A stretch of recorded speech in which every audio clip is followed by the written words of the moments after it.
মৃত্যুকে অবহেলা করি, ওকে ঘেন্না করি, ওকে পাত্তা দিই না, ও কথাই ভাবি না। একজন অভিনেতা হচ্ছে মানে শিল্পী, কিন্তু অনুকরণ শিল্পী। সংলাপ অক্ষম অভিনেতার আত্মরক্ষার বর্ম।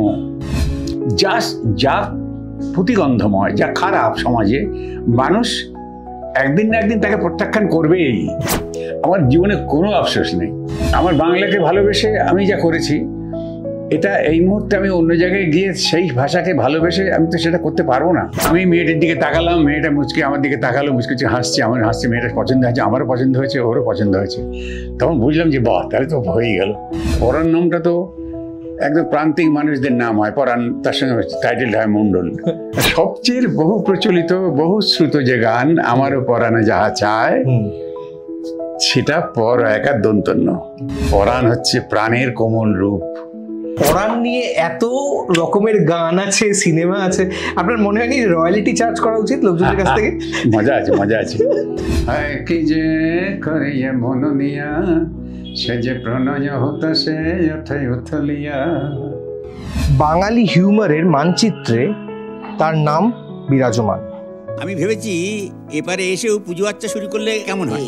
আরেকটি কথা বলতেই হয়, বড় পর্দায় যতবার তিনি আসেন ততবারই দর্শকের ওই ঠোঁটটা চওড়া হয়ে যায়। কিন্তু শুধু কি ওই হাস্যরস বা কৌতুক তার জন্যই তিনি এতটা জনপ্রিয়, তা বোধহয় নয়। একেবারে রসবোধ নিয়ে জন্মেছেন। সেই রসবোধগুলো হয়তো আমাদের বুঝতে খানিক সময় লাগে, কারণ তার মধ্যে রয়েছে বুদ্ধিদীপ্তর ছাপ। বাঙালির চিরপরিচিত পরাণ বন্দ্যোপাধ্যায়। আজকে তার বাড়িতে এসেছি আমরা, কথা বলবো তার সঙ্গে। চলে আসুন।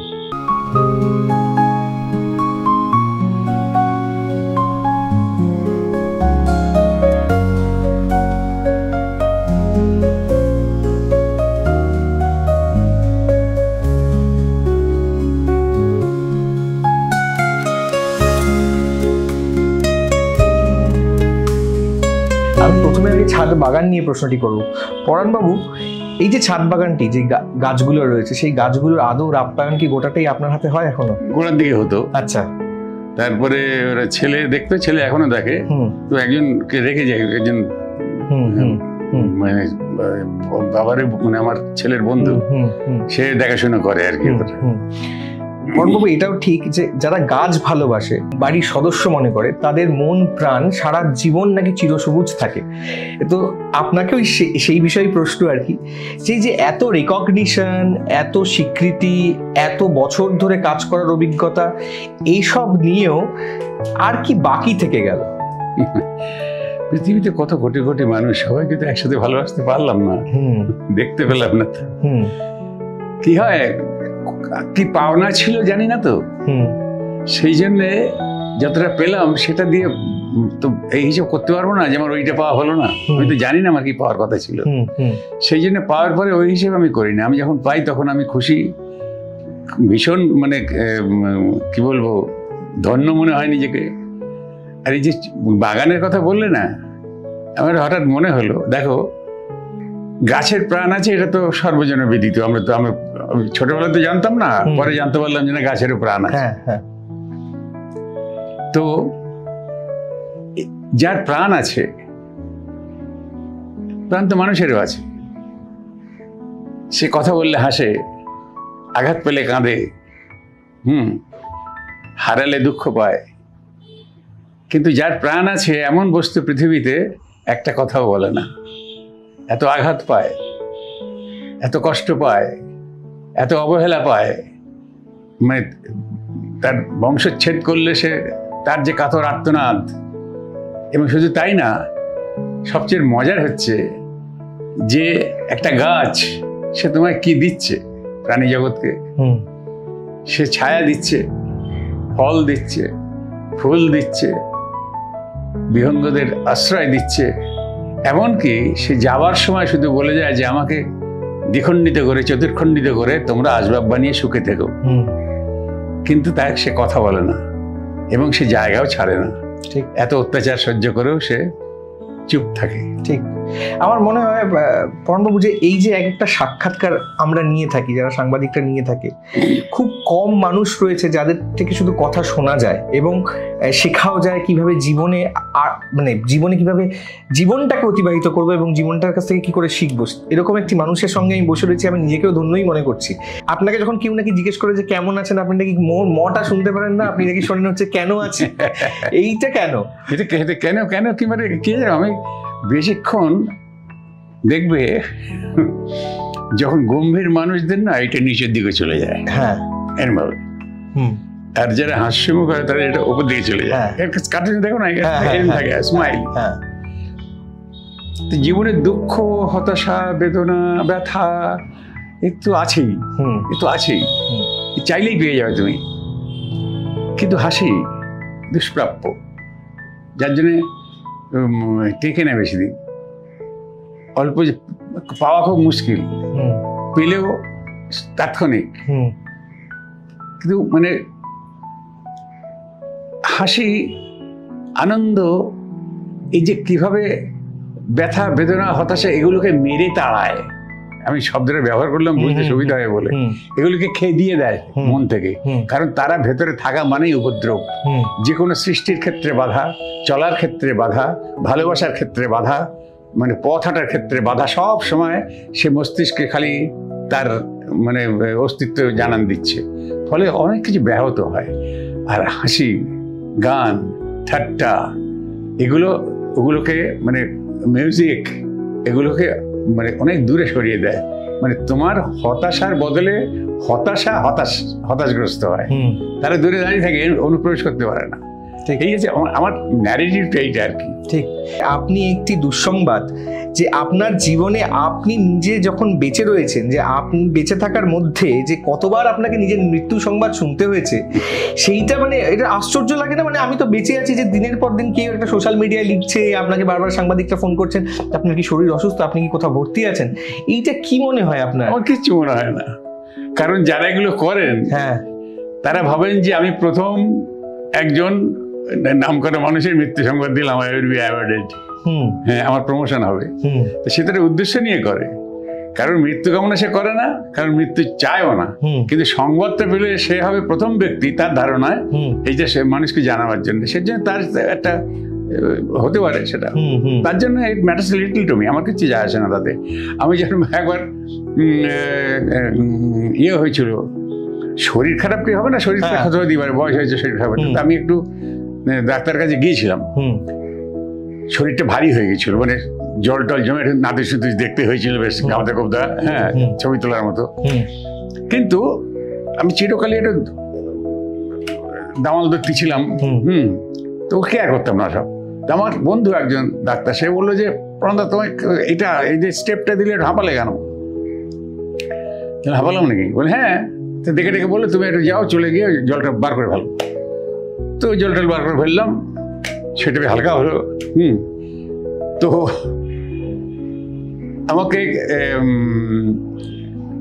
পরে ইয়ে ফোন করেছে, মানে এটা একটা চাউল হয়েছে একটু, কিন্তু আমি যেখানে ছিলাম সেখানে মানে ইয়ে বলে দিয়েছিল, হসপিটালের যে মালিক সে বলে দিয়েছিল যে ওনার ইয়ে সামনে যেন কেউ না যায়, কাউকে অ্যালাউ করবে না।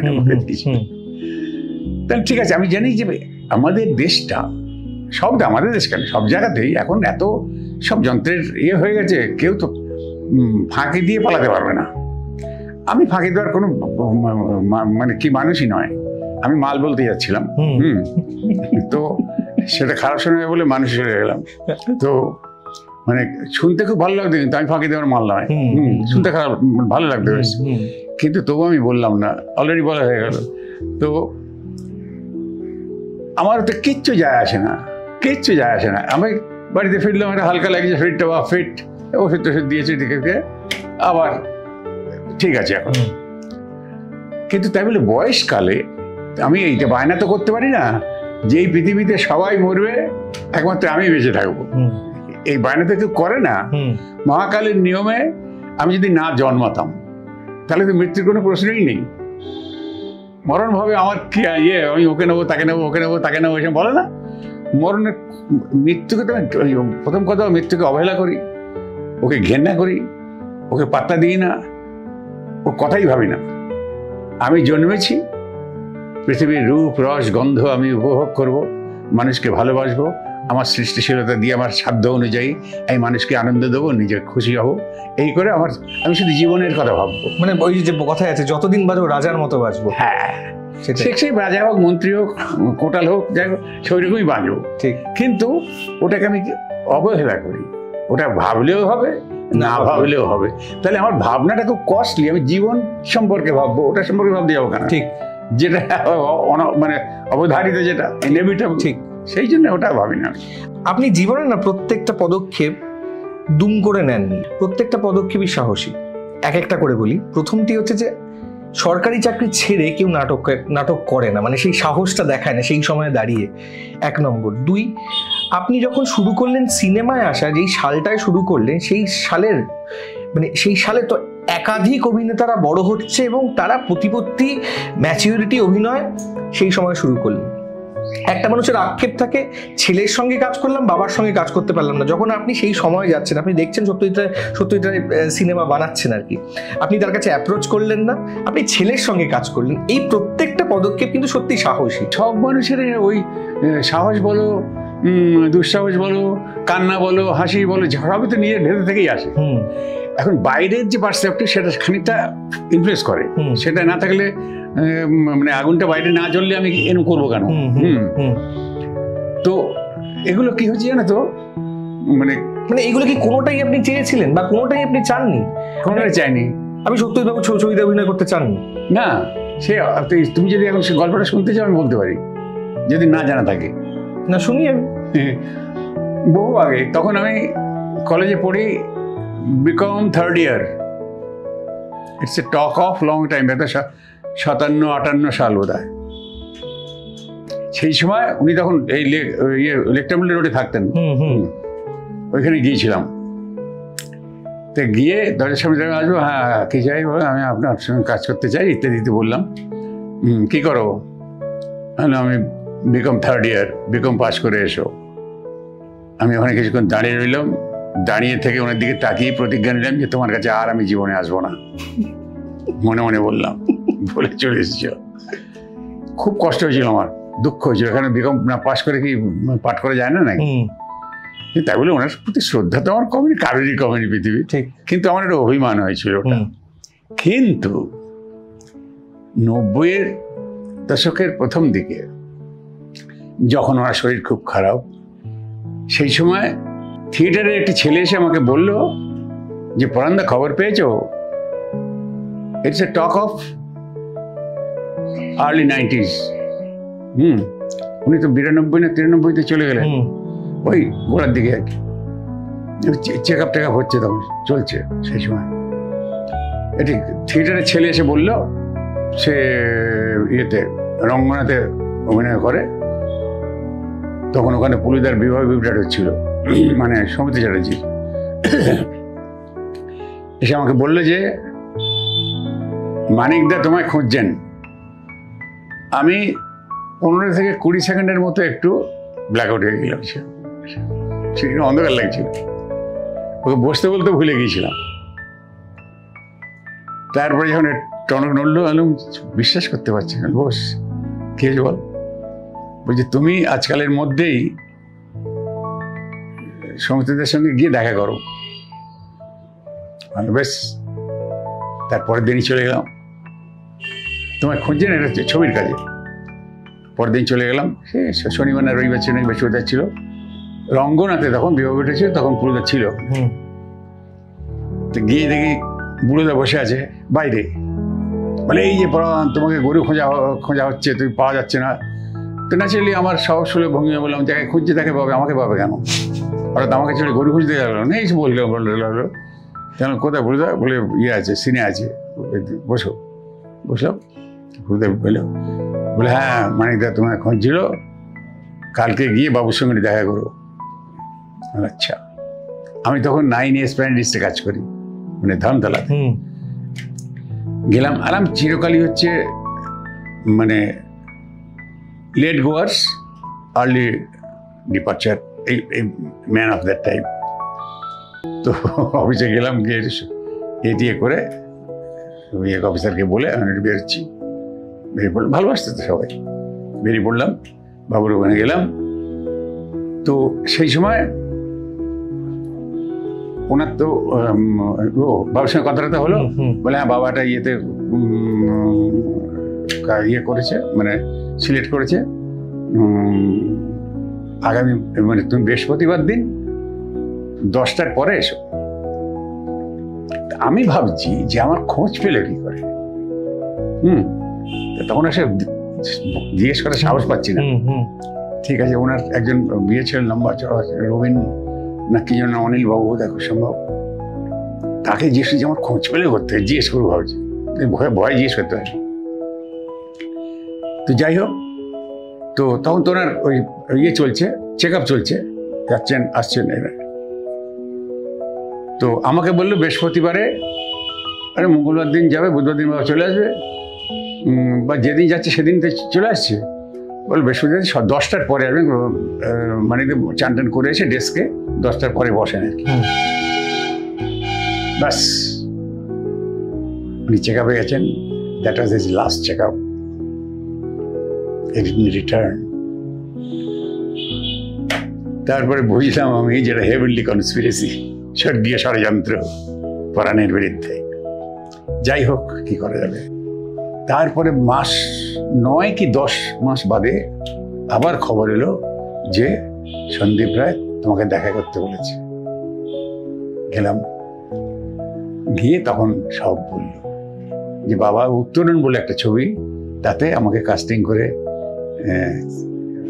ছিলেন আর কি, ছবিটা তো উনি করতে পারলেন না, কিন্তু কাস্টিং হয়ে গেছে, ওটাও বাবু করবে। তখনই প্রশ্ন করেছিলাম যে আচ্ছা আমাকে উনি দেখলেন কোথায়? আমি তো তখন আইপিটিএ করি, আমি তো টুইটি করে ঘুরে বেড়াচ্ছি বাংলাদেশ, মানে সারা বাংলায়, অফিসে যাচ্ছি না, গেলেও 17-18 দিনের মাইনে পাচ্ছি। তো আমাকে আমার তো বাঁধা কোনো মঞ্চ ছিল না, প্রফেশনাল মঞ্চ, দেখলেন কোথায়? তখন ওই অনিলদা ছিলেন, নামটা ভুলে যাচ্ছি, উনি বললেন যে মানে বৌদি আর মানিকদা দুজনে বসে সিরিয়াল দেখতেন, সেইখানে আমার একটা শর্ট ফিল্ম, 3টে শর্ট ফিল্মের মধ্যে একটা ফিল্মে আমি ছিলাম, শ্রী শ্রী সিদ্ধেশ্বরী লিমিটেড, সেটা মেঘনাথ করেছিল, শর্ট ফিল্ম, ওইটা উনি দেখেছিলেন। ওইটা দেখে বলছে এনাকে এটা খুঁজে বার করো। তখন পুরীদের কানে যায়, আর ওই নাটকেই, বিবাহ বিরাটের নাটকেই স্বপন বলে একটি ছেলে, সে আমাদের পাড়াতেই থাকে। তখন পুরীদা বলছে তাহলে ওইটাকে পরাণকে খবর দাও, স্বপনকে দিয়ে খবর পাঠিয়েছিল। তখন আমাকে ইয়ে বললো, বাবু বললো যে বাবা ওইটা দেখেছে, অনিলবাবু বললো যে দাদা ওইটা দেখেছে। তো এখন ও বলে যে এইটা করতে হবে, বাবা যেন বলে গেছে, কিন্তু সেই উত্তরণটা আমার করা হয়নি, কারণ আমি তখন বাইরে চলে গেছি, আর ও বাঁকুড়া থেকে বোধহয় একটা প্রডিউসার পেয়েছিল, সেই সময় ওটা করে তাড়াহুড়ো করে ফেললো, যার জন্য ওটা আমার পার্টিসিপেট করা হলো না, মানে মানিকদার কোনো কাজে আমি লাগলাম না। কিন্তু মানিকদার লেখা কাজে আপনি লেগেছেন একদম, মানে প্রথম যেটা হচ্ছে সেটা হচ্ছে বোম্বাইয়ের বোম্বেটা, সেইটা বাবুরও বড় ছবি লাইফে, আর বোম্বাইয়ের বোম্বেটা বোধহয় মানিকদার প্রথম লেখা না, বাদশাহী আংটি প্রথম। তো সেইখানে, এবং শুধু তাই না, ওখানে পুলক ঘোষাল করেছিলাম আমি। পুলক ঘোষাল হচ্ছে মানিকদার গল্পের নিয়মে জটায়ু ছিল পুলক ঘোষালের চেয়ে বড়, কিন্তু ওখানে বাবু যে চিত্রনাট্য করেছে তাতে পুলক ঘোষালকে বড় করেছে। জটায়ু ছিল বড়, পুলক ঘোষালকে বড় করেছে, সেখানে লালু বলে ডাকছে পুলক ঘোষাল। তো এটা নিয়ে অনেক কথা হয়েছিল, বাবু বলছে আমি দেখো না কি হয়, বাবু বলেছিল, তারপরেও দেখো না কি হয় আরেকবার বলেছিল। তো যাই হোক, আমি ভাবলাম যে এটাকে আমাকে মানে কিছু একটা করতে হবে। আর ঘটনা চক্রে হয়েছে কি, পুলক ঘোষালের ইন্টোনেশন অফ ডায়ালগ হচ্ছে একটু ওচাটে, মানে নর্থের, একটু কি বলবো, একটু মানে এ টাইপের আর কি। এটা টার্ম আছে, এটা সেই টার্মটা বলবো না, সেটা নর্থের টার্ম আর কি। গোল গোল করে কথা বলে, হ্যাঁ মানে কথা সবটা তৈরি হয়ে যায়, 70% ভেতরে গোল হয়ে থাকে, 30% বেরোয়। হ্যাঁ হ্যাঁ তুমি সেগুলো বানান লিখতে পারবে না, কিন্তু বুঝতে অসুবিধা হবে না। অসাধারণ সেগুলো। ঠিক। ঠিক আছে, হ্যাঁ ঠিক আছে, ঠিক আছে দেখি, ঠিক আছে, এটা ঠিক আছে, তুমি লিখতে পারবে, এটা পারবে না, হ্যাঁ এটা অদ্ভুত। তো এই আমার ওটা আমার মানে, যেহেতু আমি নর্থের মানুষ, হ্যাঁ আর আমার যখন কলেজে পড়তাম নর্থের প্রচুর বন্ধু ছিল আমার, প্লাস এখানে আমার বন্ধু বান্ধব ছিল, কিন্তু তারা তো এমনি কথা বলতো। কিন্তু একজন বনেদি ক্যালকেশিয়ান, সেই বাড়ির ছেলে আমার সঙ্গে পড়তো, খুব বনেদি পয়সালা ঘরের ছেলে, সে তাকে আমি নকল করতাম। আর আমার ছোটবেলা থেকেই একটা নকলের ধাত ছিল, মানে মানে মানে মিক্রি যেটা, হ্যাঁ হ্যাঁ, ওটা মানে ভ্যান চাপার জন্য নয়, নকল করতাম। আর তখন তো জানি না যে আমার থিয়েটার করবো, এগুলি কি কাজে লাগবে আমার। হ্যাঁ, আমার থলে ভর্তি আছে অবজারভেশন, থলে ভর্তি। তুই যখন ওই ছেলেদের যখন মানে রিহার্সাল করাই, তখন সব তো এগুলো আবার বলে বলি যে আমার তো কাজে লাগে, খুব সুন্দরভাবে কাজে লাগে। তো যাই হোক, তারপরে বাবু ওটা করলো, কিন্তু আমি পার্টিসিপেট করতে পারলাম না। তারপরে তো বাবু ভরিয়ে দিয়েছে। বাবুর প্রথম হচ্ছে বোম্বে ডে, ঠিক। তারপরে বাবুর ওখানে কি আমি মানে সব কিছু মিলিয়ে মিশিয়ে 10-12টা করেছি, ছবি ছোট ছোট বড় মিলিয়ে। ঠিক। আচ্ছা, এই যে আপনি বললেন আপনার থলে ভর্তি এই অভিজ্ঞতা এবং মানুষকে ফলো করা, অবজারভেশন, এখনকার ছেলেপুলে যারা থিয়েটার করে তাদের মধ্যে এই ডেডিকেশনটা দেখতে পান আপনি? না না, ওটা হ্যাঁ, ওটাও অবজার্ভ করা দরকার। হ্যাঁ, এটা নেই, খুব কম, খুব কম, খুব কম। যার জন্য হয় কি, তুমি ব্যবহারিক জীবনে এই যে তুমি যেভাবে বাঁ হাতে ভর দিয়ে ডান হাতটা পেছন দিকে তুলে যেভাবে বসে আমাদেরটা শুনছো, এই যে চোখের মধ্যে আমি দেখছি তোমার একাগ্রতা, একদম কি বলবো, এতটুকু অস্থিরতা নেই, সুন্দর এই যে জেস্চারটা, এটা তো আমার কাউন্ট হয়ে গেছে। আমি যদি কোনোদিন কারোর শুনবো, তখন তো এই জেস্চারে যাবে, কারণ এর মধ্যে কোনো খাদ নেই, এর মধ্যে কোনো অভিনয় নেই, নিখাদ। তো এইটা সবসময় এটা করা সকলের পক্ষে সম্ভব হয় না, এবং যাদের পক্ষে হয় না তারা অভিনয় করবার আগেই ভাবেন এবার আমায় অভিনয় করতে হবে বলে শক্ত হয়ে গেল। ব্যাস, সেইখান থেকে তো যা শুরু হওয়ার হলো আর। ঠিক। একটা কনভেনশনাল কিছু জেস্চার হলো, কনভেনশনাল কিছু ইন্টোনেশন হলো, সেটা অভিনেতা করতে পারেন। কারণ একজন অভিনেতা হচ্ছে মানে কি বলবো, অনুকরণ শিল্পী, কিন্তু অনুকরণ শিল্পী। এই অনুকরণ করতে করতে করতে করতে যখন তিনি সৃজনশীল হবেন, সৃষ্টিশীল হবেন, তখন তার অনুকরণ করার দরকার হবে না। And it requires practice. আমি এই প্রসঙ্গে আরেকটা কথা বলবো, সেটা হচ্ছে যে আপনাদের সমসাময়িক যারা অভিনেতাদের যারা রয়েছেন, তাদের অনেকের বক্তব্যের সাথে আপনার বক্তব্য মিল খায় কিনা সেটা আমি জানতে চাইছি। সেটা হচ্ছে যে এখনকার এই অভিনেতা যারা সবেমাত্র রিলস দেখে বা ওই মোবাইল দেখে যে অভিনয়, মানে রিলস করা মানে অভিনয় করা যায়, অভিনয় করতে গেলে কিছু শেখা দরকার, সেই প্রয়োজনটা না মনে করেই ক্যামেরার সামনে চলে আসেন এবং কথাবার্তা বলেন, তারা মানে আপনার সমসাময়িক যারা অভিনেতারা, তাদের বক্তব্য হচ্ছে যে এরা এই সম্মান, যেই সম্মানটা আমরা যেই সময় দিতাম, মানে সৌমিত্র চট্টোপাধ্যায় ঢুকছেন, সঙ্গে সঙ্গে আমরা উঠে দাঁড়িয়ে চেয়ারটা দিলাম, আপনি বসুন, আমি দাঁড়িয়ে আছি, এইটা কোথাও গিয়ে মিস হয়ে যাচ্ছে। মানে এইটা যে দিতে হবে এরকম কিছু নয়, কিন্তু ন্যূনতম ভদ্রতা, যে ভদ্রতা শব্দটা আমি বলছি, সেটা এখন যখন আপনি শুটিং ফ্লোরে যান, এখন আপনি হাঁটুর বয়সী ছেলে মেয়েদের সঙ্গে অভিনয় করেন, তাদের মধ্যে এটা দেখতে পান? বা দেখতে না হলে এই আপনি যদি বকা দেন, মানে আপনি যদি বলেন যে এইটা না এরকম করো না, তারা সেই কথাটা শুনে, যারা আপনারা যখন আপনাদের কোনো ভুল ত্রুটি হতো বড়রা শিখিয়ে দিত, আমাদের ক্ষেত্রেও তাই, কিন্তু এখন কিভাবে রিয়্যাক্ট করেন? রেগে যান, কষ্ট পান, চুপ করে যান, বলবো না ভাবেন, যদি অপমানিত হই, এই কথাগুলো কি মনে চলে না না কিছুই করেন না? ভালো প্রশ্ন করেছে। দেখো, এগুলো হচ্ছে কি একটু প্রফেশনাল জায়গা, তো আমি এরকম সকল প্রফেশনাল নই। আমি যখন বলবো, আমার যদি লজিক থাকে, জাস্টিফিকেশন থাকে, মানে কনভিনসিং কিছু থাকে, তাহলে সে যত বড়ই মাতব্বর হোক না কেন, মাতব্বর শব্দের ব্যবহার করবো। সেই অনেকে থাকে তো, আমি 4টে ছবিতে পাঠ করেছি, কি 6টা সিরিয়ালে পাঠ করছি, করলে একটা হয়, ওটাকে ইন্ডাইজেশন বলি আমি, হতেই পারে। কিন্তু ওইটাকে অবলম্বন করে যে আমি একটা সুন্দর জায়গায় পৌঁছবো, এই স্বপ্ন যারা দেখে তাদের ঠিক আছে, সবাই এই স্বপ্ন দেখতে পায় না, কারণ পার্সপেক্টিভটা, পরিমণ্ডলটা এমন থাকে যে সেখানে একটু মনে হয় যেন আমি সব পেয়ে গেছি। 10 পেয়েছে যে সে 100 পেয়েছে বলে পোস্ট করতে কষ্ট হয়, পারে না সবটা ব্যক্ত করতে। তো কেউ যদি আমি যদি মনে করি যে আমার সঙ্গে অভিনয় করছে, এরকম অনেক ঘটনা ঘটেছে, সে হয়তো এনজি হচ্ছে তার কষ্ট হচ্ছে, সে বিব্রত হচ্ছে, সে ব্যথা পাচ্ছে, সে ভয় পাচ্ছে, সন্ত্রস্ত হচ্ছে, তাহলে তাকে তো উদ্ধার করতে হবে আমাকে। আমি আমারটা হলে আমাকে খবর দিও, এটা করা যেতে পারে প্রফেশন, কিন্তু আমি পারবো না। এরকম অনেকবার হয়েছে আমার। আসলে কি জানো তো বাবা, ভালোবাসা লিখতে 4টে অক্ষর লাগে, উচ্চারণ করতে খুব একটা কষ্ট হয় না, কিন্তু এটাকে যদি ব্যাখ্যায় ফেলো, এর তীব্রতার কথা যদি আলোচনা করো, এর ক্ষমতার কথা যদি আলোচনা করো, রাত কেটে যাবে। আমি দেখছি যে ওকে যদি এখন আমি বলি, ওদের বললে ওকে তৈরি করে তারপর আমাকে ডেকো, তাহলে কি হবে? সময় চলে যাবে, এই হবে, আর ও তো মনে মনে একটু ক্ষতবিক্ষত হবে। কারণটা আছে কি, ওকে বলেনি যে এই পাশে আমি বসবো আর কি, এটা ওকে রেডি করে রিহার্সাল করিয়ে তারপর আমাকে ডেকেছে। আমি ঢোকার সাথে সাথে একটু আমাকে বলেননি কেন, ওনার সঙ্গে পাঠ করতে হবে, এইসব চেঁচামেচি করেছে। তাই বলছি এটা আমাকেও তো রক্ষা পেতে হবে।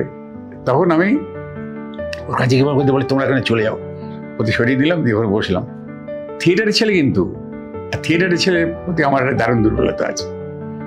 আমি ওকে একটু জড়িয়ে ধরলাম।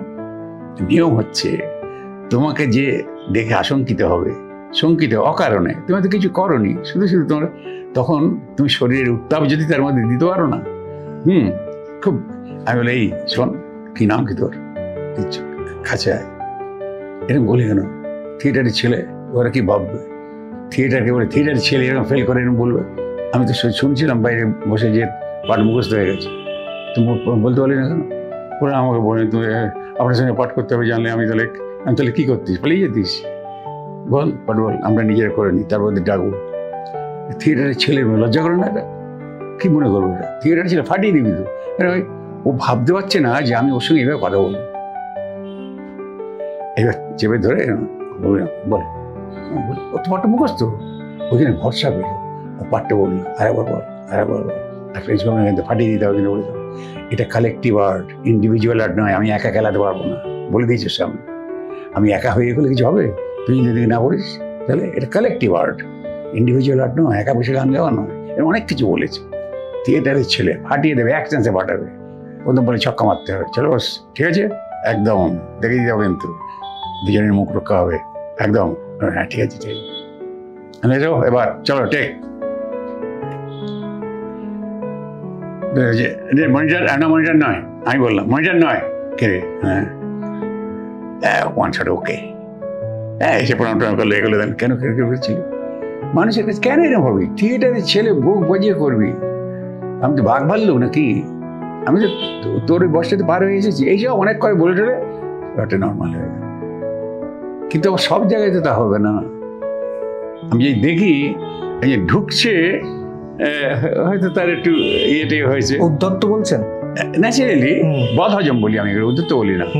উদ্ধত্ত আলাদা, উদ্ধত্ত জায়গা মধ্যে প্রয়োগ করতে বলে ফল ভালো হয়, সে ব্যাখ্যা আলাদা তো বলে। হ্যাঁ, তো তিনি ঢুকছেন, হ্যাঁ ওই রকম আর কি।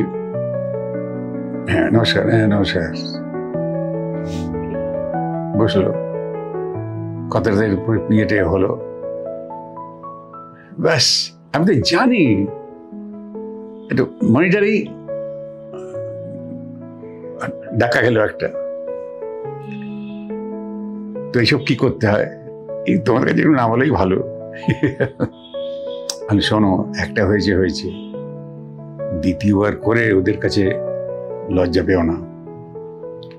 যদি লজ্জা পাওয়ার জায়গাগুলো থাকে না, সেটাকে ওভারকাম করবে। ওরা আরেকবার করলে কিন্তু ওরা মিচমিচকে হাসবে, সেটা দেখে তোমার লজ্জা হবে। আর সেই লজ্জার ফসল কী হবে? তারপরে আর একটা হবে ফেলিওর, বুঝতে পেরেছো? আর ফেল করো না। আমাকে তো পরিত্রাণ পেতে হবে, তোমাকে পরিত্রাণ পেতে হবে। এখানে সারাদিন তো বসে থাকলে চলবে না। কোথায় গিয়ে লাগলো এটা কে জানে। পরে একটা হলো, তারপরটা ঠিক হয়ে গেল। এরকম প্রচুর হয়। আমি একদম আমি তো ভাবি, জানি তো, আমি তো যে মানে অবস্থার সৃষ্টি হয়েছে মনের মধ্যে, সেটা তো ইনএভিটেবল, সেটা তো হবে। তো সেটা আমি কেন হলো বলে আমি বিচার করার কি? সব মানুষের মধ্যে এটা হয়। তাই নতুন আসছে, কিছু পেয়েছে, ভাবছে 10 পেয়েছে, 100 পাওয়ার মতো থাকবে। তো আমার ওর প্রতি আমার ওই ওর যে মানে যে জায়গাটা কষ্টটা পাচ্ছে, ওইটা পাওয়ার জন্য যে কষ্টটা আসছে, তা সেটাকে কাটাবার দায়িত্ব তো আমার। কারণ আমি তো অনেক আগে এসেছি পৃথিবীর বুকে, এখানে অনেক আগে এসেছি। তো ওকে এর থেকে উদ্ধার করার দায়িত্ব তো আমার। আমাকে তো তার আগে তোকে ভালোবাসতে হবে আমার।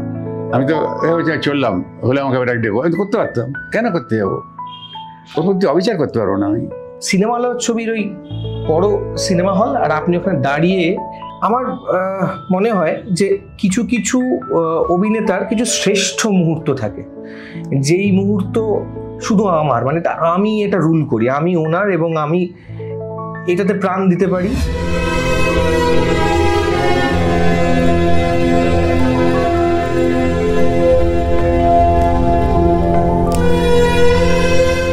সিনেমা হলের এই সিনটার কথা যদি একটু বলেন। কি জানো তো, কথা বললেই যে সেটা অভিনয় হবে তার তো নয়। কথা না বলে অনেক কথা বলা হচ্ছে সিনেমা। সিনেমাতে আমার এটা আমার ন্যারেটিভ। বিতর্ক হলে আমি রাজি আছি। এখনো পর্যন্ত বিতর্ক হয়নি, শুরু হয়নি। সংলাপ অক্ষম অভিনেতার আত্মরক্ষার বর্ম, যেখানে সংলাপ উচ্চারিত হবে না অথচ অনেক কথা বলা যাবে, সেইটা হচ্ছে সিনেমা। ওই যে লোকটা, ওই যে গবলা, ও তো কত আগে পরিচয় দিয়ে গেছে, এটা কত কথা বলে গেছে। মানুষ শুধু দেখেছে, শোনেনি। দেখেছে, দেখে কেঁদেছে, দেখেছে, দেখে হেসেছে, কথা একটাও কানে যায়নি। ঠিক। তাহলে পৃথিবীর সর্বশ্রেষ্ঠ ল্যাঙ্গুয়েজ এবং প্রথম ল্যাঙ্গুয়েজ, সেটা হচ্ছে বডি ল্যাঙ্গুয়েজ। এ দিয়ে পরে তো ভাষা এসেছে, কথা বলা এসেছে, যাক সেটা পরের কথা। আমি বলছি যে সিনেমাতে আমি এটা মেনটেন করার চেষ্টা করি। আমাকে যখন ও সিনটা খুব কঠিন ছিল, ওটা যখন করছি তখন শুধুই ভাবছি আমি যাদের জন্য করছি এই নিয়ে। আমি আর অভিনয়টা যখন আমি করি একটু মানে এটা বলার ইয়ে হয়ে যাবে, মানে অনেকে ঠেস মেরে কথা বলবে, ওই জন্য ভয় লাগে আমার। যারা দর্শক, মানে সে মঞ্চের ওপরই হোক বা ক্যামেরার সামনেই হোক, যারা বসে থাকেন তারা হচ্ছে আমার মানে শিক্ষক দেবতা। তাদের জীবন থেকে উপাদান নিয়ে আমি চরিত্র সাজাই। তো আমি যে চরিত্রে অভিনয় করব সে সব উপাদান তো ওই আমার শিক্ষক দেবতারা আছেন তাদের জীবন থেকে নেওয়া। তার দুঃখ, হাসি, বেদনা, কান্না, দুঃসাহস, সাহস, স্বার্থপরতা, লোভ, হিংসা, পরশ্রীকাতরতা, এই সব উপাদান নিয়ে আমি মঞ্চের উপরে বা লেন্সের সামনে আমি যখন পূজায় বসি তখন ওই সব নিয়ে অর্ঘ্য সাজাই ওই দেবতাদের পায়ে দেওয়ার জন্য। সুতরাং তারা সন্তুষ্ট হলে দুহাত তুলে আশীর্বাদ করবে, অসন্তুষ্ট হলে এক হাত তুলে অভিশাপ দেবে। ন্যাচারালি আমি যখন অভিনয় করি তখন আমি ওই দেবতাদের উদ্দেশ্যে আমার ওই অর্ঘ্য সাজানোই হয়। হাই সাউন্ডিং হয়ে গেল কথাগুলো, কিন্তু এই ন্যারেটিভ ছাড়া আমার কাছে কোনো ন্যারেটিভ নেই। এইটা এই ঘরের ধরো 1/4 একটা ঘর, সেই ঘরে এক প্রান্ত থেকে আর এক প্রান্তে একটা রড দিয়ে তাতে তোমার ওই বস্তা জড়িয়ে রাখা, তাতে সেটা কেরোসিন তেল দিয়ে ভেজানো। সেখান থেকে এপাশের দেয়ালের দূরত্ব ধরো ফুট 5 মতো। এইবার ওপাশে ক্যামেরা,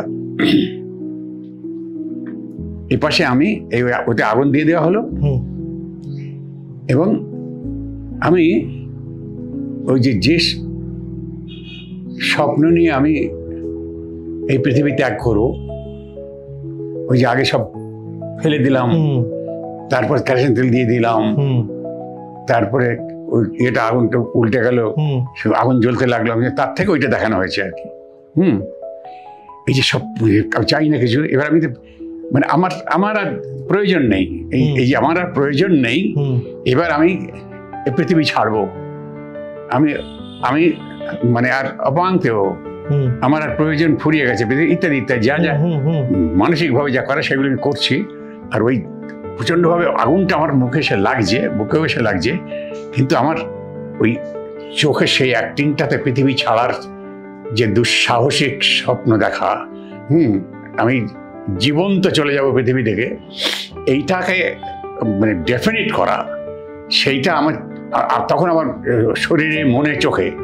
কিন্তু ওই আগুনটার ফোর্স এত বেশি ছিল যে আমি প্রথম উপাসনা শটটা দিয়েছিলাম, প্রথম শটটায় আমি 1 মিনিট 20-25 সেকেন্ড, এর বেশি আমি পারিনি, কারণ ওই করতে করতেই কাটো এটা বলেছিলাম আমি। তখন সঙ্গে সঙ্গে ওইটাকে নিভিয়ে দেওয়া হলো, আমি চলে গিয়ে একটা জায়গায় বিশ্রাম করছি। পরে যখন এপাশ থেকে নেওয়া হচ্ছে এই একই, এবার আমি ওপাশে, সেটা ওই রকম 1 মিনিট 10-15 সেকেন্ড ছিলাম, কিন্তু কষ্ট হয়েছিল মানে, কিন্তু ওই যে বডি ল্যাঙ্গুয়েজ যেটা বললাম তোমার, সেটা কিন্তু এতটুকু ক্ষুণ্ণ হয়নি মানে আমার হিসেবে। ঠিক, আমি ভাবি যে অভিনেতার তো পরিশ্রম থাকে, সেটা শারীরিক মানসিক দুইভাবেই। সেটা যদি আপনাকে এই যে একটা জায়গায় আপনাকে কোনোভাবে বাউন্ডারিজ করে দেয়, দর্শকরাই করে দেয়, এটা অন্য কেউ করে না, আপনি হয়তো না করতে চাইলেও দর্শকরা করে দেয় যে এই মানুষটা পর্দায় আসলেই আমরা হাসবো। হ্যাঁ, আবার যখন দেখেন যে এই মানুষটা পর্দায় এসে এমন কিছু করছে যা ভীষণ সিরিয়াস এবং চমকে দিচ্ছে, আমাদের ভাবাচ্ছে, তখন কি দেখলাম এটা দর্শক করে দেয়।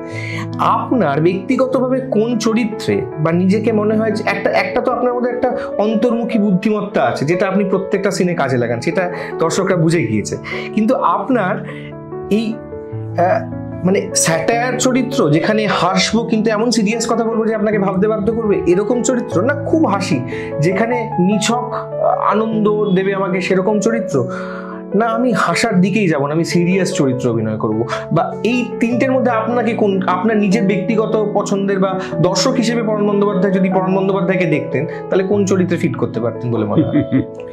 না, আমি তো প্রথম কথা বলি, আমি একজন অভিনেতা, সুতরাং এবার আমি এই কথাটা পরাণবাবু সবাই বলে, আমি একজন অভিনেতা, আমি যেই পাত্রে রাখবেন আমি সেই পাত্রেই বেষ্টিত হয়ে আমি নিয়ে করবো, কিন্তু আমি বলছি যে দর্শক পরাণ বন্দ্যোপাধ্যায়কে কোন চরিত্রে দেখতে চাই? মজা হাসি, মানে নিছক হাসি, নিছক না, প্রাণ খুলে হাসি, এবং হাসির কারণটা যেটা, হাসির কারণ, একটা কারণে তো মানুষ হাসে, সেই তার মধ্যে একটা লেসন থাকা চাই, তার মধ্যে একটা এমন স্বাদ যে হাসিটা থেমে যাবে, ওই স্বাদটা থেকে যাবে, বুঝতে পারছি, এইটা করতে হবে। কিন্তু এই যে আপনি এই কথাটা বললেন, সেটাকে আমি কন্ট্রাডিক্টরি একটা জায়গায় ফেলছি, যে আপনি বললেন যে হাসি যার মধ্যে একটা স্বাদ থাকবে, এবং মানে সেটা এমন উচ্চকিত না হলো এমন একটা জায়গায় থাকবে যে আমার কাছে এই আনন্দটা নিয়ে বাড়ি যাওয়া থাকে। কিন্তু সত্যি কি এই সময় হাসতে গেলে বুদ্ধিদীপ্ত কথার প্রয়োজন, না চটুল কয়েকটা গালাগালে? আপনি যে একটু আগে বললেন, এই মাল শব্দটা বললেন, তারপরে আপনি নিজেই বললেন, এটা বলা হলো উচিত হলো কিনা আমি জানি না, এই যে আপনার পরিচয় যেটা আপনি দিচ্ছেন, যেই কথাটি আপনি বলছেন, এই ভদ্রতাই শব্দ বলতে হচ্ছে আমাকে, কিন্তু এখন তো সেটা নয়, এখন বাংলা কথা যেটা আমি বলতে পারছি না আপনার সামনে, বাংলা কথা 2 অক্ষরে যেটা দেওয়া যায়, 4 অক্ষর হয়, কখনো 6 অক্ষরে হয়, এইগুলো বললে মানুষ বেশি হাসছে। কোথায় গিয়ে ঠেকেছে? মানে আমাদের না, ঠিকই আসলে কি, তুমি দেখো যে বললাম যে ছানান মিষ্টি আর একটা ভেলপুরি টেস্ট, ভেলপুরি টেস্টটা তো দারুণ, সেটা যে কি মানে উদ্দীপনা যোগায়, কিন্তু ওর ফল তো এইখান থেকে এইটুকু, তারপর তো যন্ত্রণা। এবার যদি আত্মজিজ্ঞাসায় কোনো বাঙালি যায়, বাংলা কথা নিতে হচ্ছে, কোনো শিক্ষিত বাঙালি যদি আত্মজিজ্ঞাসায় যায় যে এটা কি ঠিক, এর চেয়ে কি ভালো জিনিস ছিল না, তাহলে কি উত্তর তার তরফ থেকে সে পাবে, বা নিজেকে রক্ষা করার জন্য যদি ওগুলোকে সরিয়ে দেয়, না এটাই ঠিক আছে গর্তমের মতো, ওই জায়গায় কিছু করার নেই, কারোর কিচ্ছু করার নেই। একটা মানুষ, এটা তো সংস্কৃতি, সংস্কৃতিবান মানুষ তার নিজস্ব একটা বেদি আছে, নিজস্ব একটা ভাবনা আছে, একটা চৌহদ্দি আছে, একটা আঙিনা আছে, তো সেইখানে যে সমস্ত ফুল ফুটবে তার ঘ্রাণ আর জানি আমরা একটু বিব্রত বোধ করি, সেখানে যা হবে দুটো এক হবে না তো। কিন্তু অনেকে চান ওটা, অনেকে মানে, আর তাছাড়া পার্সপেক্টিভ তো আস্তে আস্তে সেরকম করে দিচ্ছে, এটা তো কিচ্ছু করার নেই। আর ব্যাখ্যা করে সমালোচনা করে এটা প্রতিহত করার মতো বিষয় নয়। বদলাবে কখনো মনে হয় যে নিশ্চয়ই, মানে মানে আমরা কি উন্নতর দিকে যাচ্ছি না মানে আমি বলছি যে মানে সমাজের কথা ঠিক বলছি না, আমি সেট অফ মানসিকতার কথা বলছি যে সেটা মানসিকতা সমাজ ছাড়া হয় না।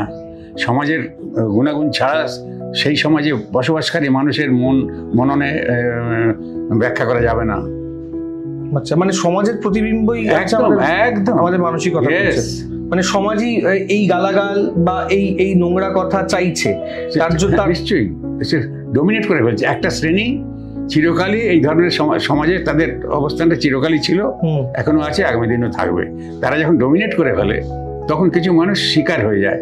কিন্তু তারই মধ্যে যারা ফাইট করে, যার সাংস্কৃতিক বোধ তাকে একটা জায়গায় স্টিক রাখে, হয় না, মানে তার আদর্শে সে একটা জায়গায়, আমরা অন্যান্য লড়াইতে যেমন দেখি, তার আদর্শের লড়াইতে সে একদম জেদি হয়ে থাকে, মানে at the cost of life. হ্যাঁ, সেরকম মানুষই তো আছে, এখনো আছে, আগামী দিনেও থাকবে,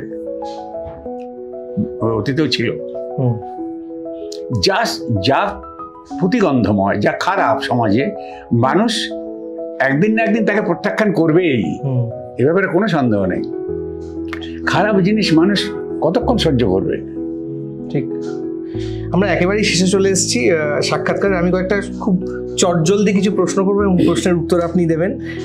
আশা করব আপনি একদম যেই আরামে এতক্ষণ কথা বলছিলেন সেই আরাম দিয়ে উত্তরগুলো দেবেন, কারণ উত্তরগুলো, কোয়েশ্চেনগুলো একটু অন্য ধরনের। তো আমি প্রথম প্রশ্ন সেটা হচ্ছে যে কোন সিনেমায় অভিনয় না করার বা করার জন্য, দু ক্ষেত্রেই হতে পারে, যে আপনার একটা আফসোস আছে? আমার জীবনে কোনো আফসোস নেই, কারণ কি করার কথা ছিল এইটা জানার পর যদি না করতে পারি তখন আফসোস হয়। আমি তো জানি না আমার কি করার কথা ছিল, তাহলে আফসোস করে আমার আফসোস হবে কেন? মানে এরকম আমি কথা বলছি যে এরকম একটা সিনেমায় অভিনয় করার কথা ছিল কিন্তু কোনো কারণে হয়নি, এটা একটা আফসোস। আফসোস হতে পারে, আমি জানি না আমার কি করার কথা ছিল। বা আরেকটা হতে পারে, আপনি একটা সিনেমায় অভিনয় করেছেন, করে আপনার মনে হয়েছে যে এই ছবিটা না করলেও পারতাম, সেইটা হতে পারে। ওটা তো প্রত্যেক মানুষের জীবনে প্রায় every after certain long interval এই কথা তাদের মুখ দিয়ে বেরিয়ে আসে, ইস এটা না করলেই হতো। আবার 3 বছর বাদে একটা কাজ করেছে, ইস এটা না করলেই হতো। এই তো প্রতি মুহূর্তে মানুষ যতদিন জীবিত থাকবে তার জীবন চলার পথে মাঝে মাঝেই তাকে এই কথাটা বলতে হবে। সুতরাং এটার জন্য তো আফসোস করার কোনো কারণ নেই। ঠিক আছে। আচ্ছা, সিনেমা থেকে থিয়েটারে ফেরা কি সম্ভব? থিয়েটারই তো আছি না, আমি বলছি যে পুরোপুরি সিনেমাটাকে ছেড়ে, যেরকম আপনি পুরোপুরি চাকরি ছেড়ে থিয়েটারে গেলেন, আমি বলতে চাইছি থিয়েটার থেকে আপনি সিনেমাও করছেন, থিয়েটারও করছেন। এবার ধরুন একটা মানুষের সিনেমাটাকে পুরো বন্ধ করে থিয়েটারে ফেরা সম্ভব একজন অভিনেতার পক্ষে? না, অভিনয় করতে একটা তো রুটির জোগান করছে, থিয়েটার তো রুটি সামলেই দেয় না। এবং তারপরে দেখা যাচ্ছে যে ওটা তো professional, out and out professional একদম। তো সেখানে যদি আমি দেখলাম যে না আমার বয়স হয়ে গেছে, শরীর সেভাবে পারমিট করছে না, তখন আমি অ্যাডজাস্ট করব। আমি যেমন এখন আমি দূরে যাই না, বেশি রাত বেশিক্ষণ আমি শুটিং করি না। তো এখন আমি তো কারের দরজায় গিয়ে কোনোদিন করে নাড়িনি যে আমার একটা পাঠ দাও, বরং আমার এটা সৌভাগ্য বলতে হবে যে মানুষ আমাকে ভালোবেসে আমার দরজায় এসে কড়া নাড়িয়েছে, তখন আবার সেখানে আমার তরফ থেকে শর্ত চাপাতে সুবিধা হয়। ঠিক সেইভাবে, এবং তারা সেটা মেনেও নেয়, নিয়ে অল্প বিস্তর অ্যাডজাস্ট করে। তো সেখানে যখন দেখবো যে আমার ওই ধরনের আগের মতো সেই পরিশ্রম তো আমি এখানে করবো না, হটগাড়িতে হবে, করলে করা যায় কিন্তু আমি করবো না। সুতরাং বাড়ি থেকে করতেও দেবে না, কিন্তু আমি পারি। তা কিন্তু এখন আমি অ্যাডজাস্ট করি, নিজে কন্ট্রোল করি। কন্ট্রোল করাই তো উচিত। বয়স বাড়লে তখন তো নিজেকে কন্ট্রোল করতে হয়, নানা রকম উপসর্গ আছে, মানে অসুবিধে আছে। তো সেগুলো তো ইচ্ছে থাকলেও করা না করেই তো ভালো। শরীরকে শুধু শুধু কষ্ট দেবো কেন? ঠিক, যতদিন বেঁচে থাকবো তখন আস্তে আস্তে টুকটুক টুকটুক করে কাজ করেই তো আনন্দ। বেশি দিন যাতে কাজ করতে পারি সেই অবস্থায় সেইভাবে অ্যাডজাস্ট করবো নিজেকে। কোনো পরিচালক আপনাকে কখনো ভুল বুঝেছেন? না, এরকম তো মনে পড়ে না। মনে পড়ে? আচ্ছা, এখনকার বাংলা সিনেমা নিয়ে আপনি এক কথায় কি বলতে চান? কি বলবো, এখন সব সুন্দরের দিকে এগোচ্ছে। মানে এটা সুন্দর ইন দ্য সেন্স, মানে আরো ভালোর দিকে এগোচ্ছে, আরো ভালোর দিকে এগোচ্ছে, মানে পজিটিভ দিকে এগোচ্ছে একদম। বেশ। যে আপনি বলিউড বা হিন্দি ছবির দিকে মানে একেবারে ফুল ফ্লেজেডলি করলেন না কেন? বা আপনার কাছে তো অফার এসেছিল, সেই অফার আপনি প্রত্যাখ্যান করেছেন কিছু সময় সময়ের কাজে, বাংলা ছবির জন্য আপনি করেননি? কোনো সময় ইচ্ছে করেনি যে একটু একেবারে বলিউডে গিয়ে হিন্দি ছবির জন্য একটু? এক মুহূর্ত আমার মধ্যে কোনো জায়গা দেয়নি সেটা, বরং আমার প্রচুর, এই তো আমি বলছি তো, গত বোধহয় 10 বছরের মধ্যে বহুবার আমি না করেছি, প্রত্যাখ্যান করেছি। প্রত্যাখ্যান মানে উইথ ডিউ স্যালুট। আমার বাংলায় অফুরন্ত সম্পদ, আর আমি বাংলার মানুষের ভালোবাসা নিয়ে এই এতখানি পথ হাঁটলাম। তারপরে বাকি জীবনে, এখন জীবনের 8 ফুট বাকি, আমি এখন হঠাৎ বোম্বেতে করে কে আমার লাভটা কে? অর্থ না, অর্থ কি যাওয়ার একটু আমার ন্যারেটিভ আছে। ব্যাপার হচ্ছে যে আমি বাংলাতে ছবি করে, থিয়েটার করে, সিরিয়াল করে যে আনন্দ পেয়েছি বা পাচ্ছি, এটা ভারতবর্ষের, আমি সবাইকে স্যালুট জানিয়ে বলছি, তার জায়গায় আমি মানে প্রণাম করে বলছি, নমস্কার করে বলছি। তারা আমার বাংলাকে ভালোবেসে আমি যা করেছি, এটা এই মুহূর্তে আমি অন্য জায়গায় গিয়ে সেই ভাষাকে ভালোবেসে আমি তো সেটা করতে পারবো না। হ্যাঁ, সুতরাং ওটা বলে কোনো লাভ নেই আমার। হ্যাঁ, মানে কি হয়েছে যে আমার বাংলায় মানে যে সম্পদ আছে, সেটা পৃথিবীর অনেক জায়গা থেকে তারা এই সম্পদ নিয়ে গিয়ে তারা সমৃদ্ধ হচ্ছে। আমি বাংলা ছেড়ে কেন যাব বাইরে? ঠিক। তাছাড়া আমি তো এখানকার ভালোবাসা, আমার পরিচয় তো এখান থেকে হয়েছে। সুতরাং হঠাৎ আমার সেই সম্পর্কের জায়গাটা ছেড়ে, সেই কাছের মানুষগুলোকে ছেড়ে আমি অন্য জায়গায় যাবো, তো তার মানে তো আমি কি বলবো, এটা তো বুঝতে পেরেছি। হ্যাঁ, এটা মানে রুটস থেকে নিজেকে টেনে নিয়ে যাওয়া। হ্যাঁ, খারাপ ভাষায় এটা মানে গালাগালি দেওয়া যায়। বেশ। আচ্ছা, এর আর কয়েকটি প্রশ্ন, সেটা হচ্ছে যে জীবনে সবচেয়ে মনে হয়েছে যে এই সংলাপটি এই চরিত্রটির সাথে যাচ্ছে না, আমি এই সংলাপটি বলবো না? এরকম যদি কোনোদিন মনে হয়, হয়তো হয়েছে, তখন আমি সেই সঙ্গে বলিনি, অন্য সঙ্গে বলেছি। তাই? হ্যাঁ, পরিচালককে বলেই বলেছি, পরিচালককে বলেই করেছি। আচ্ছা। এবং শুধু তাই না, শুধু একটা শব্দ কেন, বিরাট একটা চাং, আমি বলি এটা যায় না, এখানে এতটা যাবে না। এর তুমি হয়তো, তোমার হয়তো মানে দর্শককে, পরিচালককে বলেছি, তোমার কাছে হয়তো অনেক কিছু সম্পদ আছে, সাংস্কৃতিক সম্পদ, তুমি সেটাকে অ্যাপ্লাই করবে, কিন্তু ওই মুহূর্তে ওটা ওখানে যাচ্ছে না, কিন্তু মূল্যবান, তুমি ওখানে ব্যবহার করতে পারো না। সেক্ষেত্রে কি করেছেন? আমি নিজে আমি তো লিখে নিয়েছি, লিখে আমি তোকে দেখিয়েছি, এই দেখো, তখন খুব খুশি হয়ে বলছে ঠিক আছে। দেখো, শুধু এই না, তোমার কাছে কত মূল্যবান জিনিস থাকুক না কেন, সেটা যদি ওখানে না লাগে, ধরো একটা দরজা খুলতে হবে, দরজা খুললে ভেতরে অনেক সম্পদ আছে, তবে এত বড় তালা লাগানো আছে, যে পাচ্ছে সেই বড় তালা কিছুতেই খুলছে না, তা তোমার কাছে একটা সোনার চাবি আছে, খুব কস্টলি, সেইটা তুমি খুব গম্ভীর এসে দেখো তো এটা দিয়ে খোলা যায় কিনা। সবাই চড়েই বাবা, সোনার চাবি, সোনার চাবি, সোনার চাবি, সঙ্গে এখানে ইকো হচ্ছে, সোনার চাবি, সেটি দিয়ে খোলা গেল, কিন্তু খোলা গেল না। এইবার নিবারণ বৈরাগী বসেছিল, সে একটা 8 আনা দামের লোহার চাবি দিল, সেটি দিয়ে খুলে গেল। তাহলে যে উদ্দেশ্য তোমার তালা খোলা এবং ভেতরের সম্পদগুলিকে অবলোকন করা, সেখানে ওই যে 1 লক্ষ দামের চাবিটা কোনো কাজেই লাগলো না। তো সুতরাং তুমি যত মূল্যবান সংলাপ হোক না কেন, যদি ওখানে না যায়, তাহলে তোমার কাছে ওটা রেখে দাও, সন্ধান খোঁজো, সুযোগ খোঁজো, কবে এবং কখন কি উপায়ে তুমি ওইটাকে অ্যাকর্ডিং টু পার্সপেক্টিভ ব্যবহার করবে, তার জন্য অপেক্ষা করো। ঠিক। এই যে একটা মজাদার প্রশ্ন, সেটা হচ্ছে যে আপনার এই সব নামটা পড়ার নিয়ে এত রকমের গান আছে, সিনেমা আছে, আপনার মনে হয়নি রয়্যালিটি চার্জ করা উচিত লোকজনের কাছ থেকে? মজা আছে। শোনো, এইটাতে তো মজা আছে, এতেও তো গল্প আছে, মজার গল্প আছে। আমার একটা নাম ছিল ছোটবেলায়, তার আগে একটু বলে রাখতে হয়, কারণ আমার যখন 5 মাস বয়স, তখন আমার মা আমাকে দেখে ধরাধাম ত্যাগ করেন। বাবা আমাকে তার পিস্তত বোনের কাছে রেখে আসে, আমি সেখানে মানুষ হই, সেখানে বড় হই, সেই আমার মা, সব কিছু ইত্যাদি ইত্যাদি। আমার মাকে আমি দেখিনি। তো আমার সেই ছোটবেলায় একটা নাম রাখা হয়েছিল মোহন।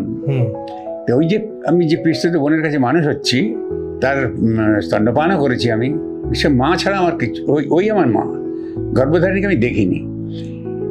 এবার ওই মার যে মা, তাকে আমরা দাদু বলতাম, দিদিমা কিন্তু দাদু বলতাম। তিনি আমাকে ভীষণ ভালোবাসতেন এবং তিনি ওই নামটা দিয়েছিলেন যে আমার বুকের ধন, আমার পরাণ। তবে থেকেই আমি পরাণ হয়ে গেছি। তো যখন একটু কলকাতায় এলাম, এসে পড়াশোনা করছি তা করছি, স্কুল কলেজ, তখন ভাবছি স্যার পরাণ নামটা তো একদম প্রান্তিক মানুষদের নাম হয়, পরাণ, তার সঙ্গে টাইটেল হয় মণ্ডল। তা আমি শহরের বুকে লেখাপড়া শিখছি, একটি সাথে কারোর নাম সুজিত, কারোর নাম গৌতম, কারোর নাম অশোক, অসিত, আমারটা পরাণ। তার সঙ্গে ঠিক হয় পরাণ বন্দ্যোপাধ্যায় মণ্ডল হলে ভালো হতো, এরকম মনে হতো, কষ্ট হতো। কিন্তু পরবর্তীকালে এ নিয়ে একটা গল্প আছে, আমার বানানো গল্প, সেটা যদি তুমি ইয়েস করো আমি সব বলতে পারি। তো ঠাকুরবাড়িতে অবনীন্দ্র মঞ্চ, গগনেন্দ্রনাথ মঞ্চে যে মঞ্চটা আছে, ওইখানে একটা নাটকের ইয়ে ছিল, সেখানে আমাকে আমন্ত্রণ জানিয়েছিল। তো বলছে আপনার কিছু বলুন। ওখানে ভাই বলতে গেলে আমার নাম সম্পর্কে বলতে হয়, আর ওই যে দাঁড়িয়েলা মানুষটা সে আমার কীভাবে বাঁচিয়েছিল সেটা বলতে হয়, তো এই তো সঠিক জায়গা। তো আমার যখন বিয়ের কথাবার্তা হচ্ছে, আমার দাদু মানে দাদামশাই তিনি নিয়ে গেছেন মেয়ের বাড়িতে, মেয়ে বসে আছে, আমি বসে আছি, মেয়ের মামা কাকা খুড়ো সব বসে দাঁড়িয়ে আছে।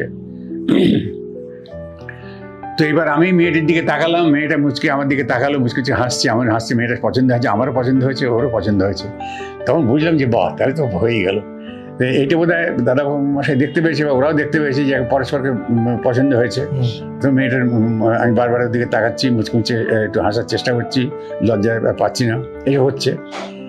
তো দাদা মশাইরা বোধ হয় ভেবে ফেলেছে এবং ওরাও ঠিক করে নিয়েছে যে এখানে বিয়েটা হবে, কারণ একটু লম্বা চওড়া আছে, দেখছেন যে খুব খারাপ না, নাক আছে ভালো, চোখ ভালো, গায়ের রঙ একটু ফর্সা, পড়াশোনা ভালো, এইসব আমার মনতে হচ্ছে।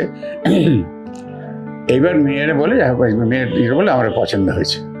তখন দাদামশাই বললো তাহলে পছন্দ যখন হয়েছে দেনাপানার কথাটা বলুন, কি দেন। তো আমার তখন একটু গা রিন করলো, দেনাপানাটা কেউ যেন গা করে একটা। তো ওরা বললো হ্যাঁ বলুন। তো বলে তো 50,000 তো আমাদের ভাবনার মধ্যে আছে, এখন দেখুন আপনারা কি করবেন। তো বলে হ্যাঁ আমরা রাজি। তো আমরা দুজনেই দেখলাম যে একসঙ্গে নিঃশ্বাস ছাড়লাম আর কি। এইবার ওদের মেয়ের মামা বা কাকা খুড়োকে ছিল, সে বলছে ছেলের নাম কি? তো ছেলের নাম হচ্ছে পরাণ। তখন মামা বললো তাহলে তো 50 টাকার বেশি দিতে পারবো না, বিয়েটা ক্যান্সেল হয়ে গেল। তাহলে এই যে নাম কি ধরনের মানে অপমান সঞ্চার করে, কত ভালো ভালো জিনিস নষ্ট হয়ে যায়। কিন্তু আমি একটা এই ব্যথা নিয়ে আমি খালি পথ হাঁটছি, কিন্তু পরে দেখলাম যে আমার মতো মূল্যবান, আমার মতো অর্থবান পৃথিবীতে কম আছে। কারণ ওই যে দাঁড়িয়েওয়ালা মানুষটি, উনি আমাকে এত জায়গায় এত সুন্দরভাবে ব্যবহার করেছেন যে আমি শুধু উনি বলে না, যে কোনো সঙ্গীত শিল্পী যিনি লিরিসিস্ট, তারা আমার নামটা এত সুন্দরভাবে ব্যবহার করেছেন যে ভাবা যায় না আমি যে এইভাবে ব্যবহৃত ভাবতে পারিনি পরাণ নামটা। তারপরে যেটা হয় আপনাকে মানে জ্বালিয়ে পুড়িয়ে ছাড়কার করে দিয়েছে, পরাণ যায় জ্বলিয়ে। হ্যাঁ, ও তা বলেছি আমি, এর জন্য কম জ্বলেনি জ্বলতে হয়েছে আমাকে। তারপরে যেটা হয়েছে সে আমি বানান লিখি পর একা দন্তন্য, কিন্তু সংস্কৃত ব্যাকরণ অনুযায়ী রয়ের পরে মধ্যাহ্ন লিখতে হবে। বাংলা আমাদের অনেকটা সংস্কৃতির ইয়ে নিয়ে তো আমরা বাংলায় ব্যবহার করি, কিন্তু আমি দন্তন্য ব্যবহার করি। তো আমার নাটকের বইটা যখন দেশ পাবলিকেশন থেকে বেরোচ্ছে, তখন ওরা প্রশ্ন করেছিল ছাপাবার সময় কোন বানানটা দেবো, পরাণ বানান দেবে। আমার নাটকের বই বেরিয়েছিল গতবারে, তার আগের বারে। তারপরে এবারে আমার ওই জীবনীটা লিখলো বাল্মীকি, মানে ও, আমি তো পরাণ লিখি, ওরা আমি তোমরা মধ্যাহ্ন লেখো না, আমি পর একা দন্তন্য লিখি। তো সবাই ভাবছে কি দন্তন্য পরাণটা কেন লেখে, তা দেখলাম ওই যে দাঁড়িয়ে গেল মানুষটা, ওই আমাকে রক্ষা করলো। সবচেয়ে বহু প্রচলিত বহু শ্রুত যে গান আমারও পরাণে যাহা চায়, সেটা পর একা দন্তন্য, ফুটনোটে আছে পর একা দন্তন্য। পরাণ হচ্ছে প্রাণের কোমল রূপ, পৃথিবীতে আর কোনো শক্তি আমাকে মধ্যাহ্ন লেখাতে পারবে না। ইফ আই সো ডিজায়ার, আমি মধ্যাহ্ন লিখতে পারি, মধ্যাহ্ন লিখতে পারি। তিনটে পরিচালকের নাম বলছি, আপনি 1, 2, 3 হিসেবে রাখুন, তিনজনের সাথে আপনি কাজ করেছেন। কৌশিক গঙ্গোপাধ্যায়, সৃজিত মুখোপাধ্যায় এবং শিবপ্রসাদ এবং নন্দিতা জুটি। 1, 2, 3 আপনার পছন্দ অনুযায়ী, বা আপনার যার সাথে কাজ করে বেশি ভালো লেগেছে, যাদেরকে যেভাবে খুশি রাখতে চান। এবার আত্মরক্ষার যে বলতে হবে, তিনজনই আমার কাছে সমান। না না না, এইটা করা যাবে না, এইটা তো আপনি অনেক কটা কৌশিক গঙ্গোপাধ্যায় 1 নম্বর, দ্বিতীয় শিবপ্রসাদ নন্দিতা জুটি এবং তৃতীয়ত সৃজিত মুখার্জি। এই তিনটের একটা ব্যাখ্যা দিন। কৌশিক গঙ্গোপাধ্যায় কেন একদম উপরে? ওর মানে গভীরতা, ভাবনার গভীরতা, সে ওর স্ক্রিপ্টে বলো, চরিত্রায়নে বলো, because is very good actor, very good actor. ওর অন্তর্মুখিতা, এইটার পরিচয় পেয়েছি আমি। এবং কি হয় সৃষ্টির ক্ষেত্রে, এবং যে ভাবনা, সেইটাকে এত সুন্দরভাবে ব্যাখ্যা করে, ওকে অন্য চোখে দেখি। মানে একটা কিরকম যেন অনেক কিছু নিয়ে একটা কম্পোজড অফ হোয়াট নট, সেই জন্য ভালো লাগে। শিবপ্রসাদ নন্দিতা তাই। শিবপ্রসাদও তো অ্যাক্টর ছিল আগে, এখনো অ্যাক্টর। ওর সঙ্গে পাঠ করেছিলাম যখন খুব কম বয়স, তখন ওর সঙ্গে পাঠ করেছিলাম আমি, সন্তু, শিবু। ওর ভাবনার, ওর মানে কি বলবো, চিত্রনাট্যের ভাবনাটা খুব সুন্দর লাগে আমার। আর এটা মননের দিক দিয়ে ওই এমন একটা বিশেষ জায়গায় না পৌঁছলে ওই ধরনের স্ক্রিপ্ট সৃষ্টি করা খুব মুশকিল। সৃজিত মুখোপাধ্যায়, সৃজিত মানে খুব আধুনিক, এবং ভাবনার দিক দিয়ে ওরও কি বলবো, ভেবে কিছু মানে অনেক হচ্ছে, এটা হচ্ছে এটা ভাবনা, ও সুন্দরভাবে দেখতে পেয়ে যায় সবকিছু। আমি এইটা দেখতে চাই, দেখতে পেয়ে গেল, খুব তীব্র এবং ডেফিনেট। ঠিক। আমি জানি আপনি ভীষণ ভালো গান গান, আপনার যা খুশি যদি একটু 2 লাইন গেয়ে দেন। মানে আমি তো কণ্ঠশিল্পী নই, কিন্তু মানে কি হয়, আত্মরক্ষাতে গান গাইতে হয় আমাকে। তোর মিষ্টি কুজনে তবু জলে হিয়া, মিছে অভিমান ওঠে মনে জুথলিয়া। তার মিষ্টি কুজনে তবু জলে হিয়া, মিছে অভিমান ওঠে মনে জুথলিয়া। আজ সবাই কেহ না কেহ মরমিয়া, হায় একলাই আমার শুধু নাই প্রিয়া। দুষ্ট পাপিয়া বলে পিয়া পিয়া পিয়া পিয়া পিয়া, হায় কি যে করিয়ে মননিয়া। সে যে প্রণয় হুতাশে ওঠে উথলিয়া। দুষ্ট পাপিয়া বলে পিয়া পিয়া পিয়া পিয়া, হায় কি যে করিয়ে মননিয়া। সে যে প্রণয় হুতাশে ওঠে উথলিয়া। বিনোদনের সব খবর জানতে চোখ রাখুন দ্য ওয়ার্ল্ড এন্টারটেইনমেন্টে।